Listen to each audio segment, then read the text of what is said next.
കൊച്ചി വാർത്താ ചാനലിലേക്ക് സ്വാഗതം. വയനാട് ഇനിയൊരു ഉപതെരഞ്ഞെടുപ്പിന് കൂടി സാക്ഷ്യം വഹിക്കുകയാണ്.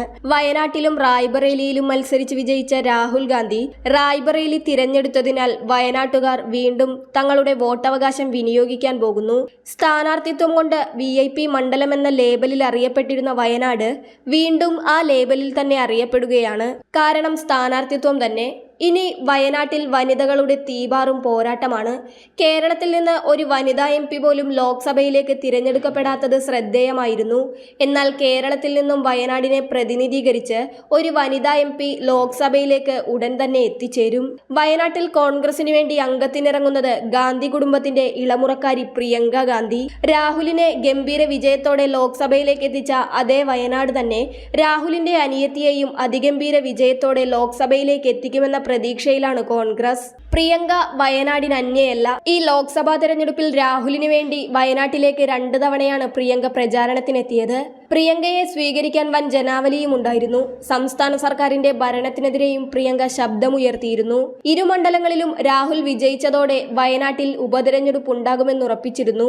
ആ സമയം തൊട്ടേ പ്രിയങ്കയുടെ പേരാണ് ഉയർന്നു വന്നിരുന്നത്. കോൺഗ്രസിന്റെ റാണി തുറുപ്പുചീട്ട് വയനാട്ടിൽ സ്ഥാനാർത്ഥിയാകുമ്പോൾ വയനാടിനെ അത് വീണ്ടും ഇന്ത്യയൊട്ടാകെ ശ്രദ്ധേയമാക്കുന്നു. ജ്യേഷ്ഠനും അനിയത്തിയും ഒരുമിച്ച് ലോക്സഭയിലെത്തുമോ എന്ന കാത്തിരിപ്പിലാണ് ഇന്ത്യ മുന്നണിയും. പ്രിയങ്കയ്ക്ക് പറ്റിയ കരുത്തുറ്റ എതിരാളിയെ തന്നെ ഇറക്കാനുള്ള ഒരുക്കത്തിലാണ് BJP. അതും ഒരു വനിത. മത്സരിച്ച മണ്ഡലങ്ങളിലെല്ലാം വോട്ട് ശതമാനം കുത്തനെ കൂട്ടിയ ശോഭാ സുരേന്ദ്രന് വയനാട്ടിൽ പ്രിയങ്കയ്ക്കെതിരെ മത്സരിക്കാൻ നറുക്ക് വീണേക്കാം. 2019 ശോഭ മത്സരിച്ച ആറ്റിങ്ങലും 2024 മത്സരിച്ച ആലപ്പുഴയും ഇന്ന് BJPയുടെ A ക്ലാസ് മണ്ഡലങ്ങളാണ്.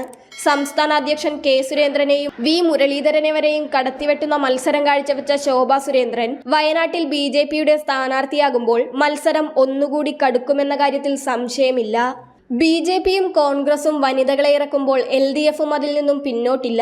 ഒരിക്കൽ പയറ്റിയെങ്കിലും ഇനി ഒരിക്കൽ കൂടി അംഗത്തിന് തയ്യാറെടുക്കുകയാണ് CPIയുടെ ആനി രാജ. ദേശീയ നേതാവിലെന്നതിലുപരി പ്രിയങ്കയ്ക്കും ശോഭാ സുരേന്ദ്രനും വെല്ലുവിളി ഉയർത്തുന്ന നേതാവാണ് ആനി രാജ. വീണ്ടും 2 ദേശീയ നേതാക്കളും BJPയുടെ പ്രധാന നേതാവും ഏറ്റുമുട്ടുകയാണ്. ഈ വനിതാ നേതാക്കളുടെ തീപാറും പോരാട്ടത്തിൽ ആര് വിജയിച്ചാലും കേരളത്തിൽ നിന്ന് ലോക്സഭയിലേക്ക് ഒരു വനിതാ MP എത്തിച്ചേരുമെന്ന സന്തോഷത്തിലാണ് ജനങ്ങൾ.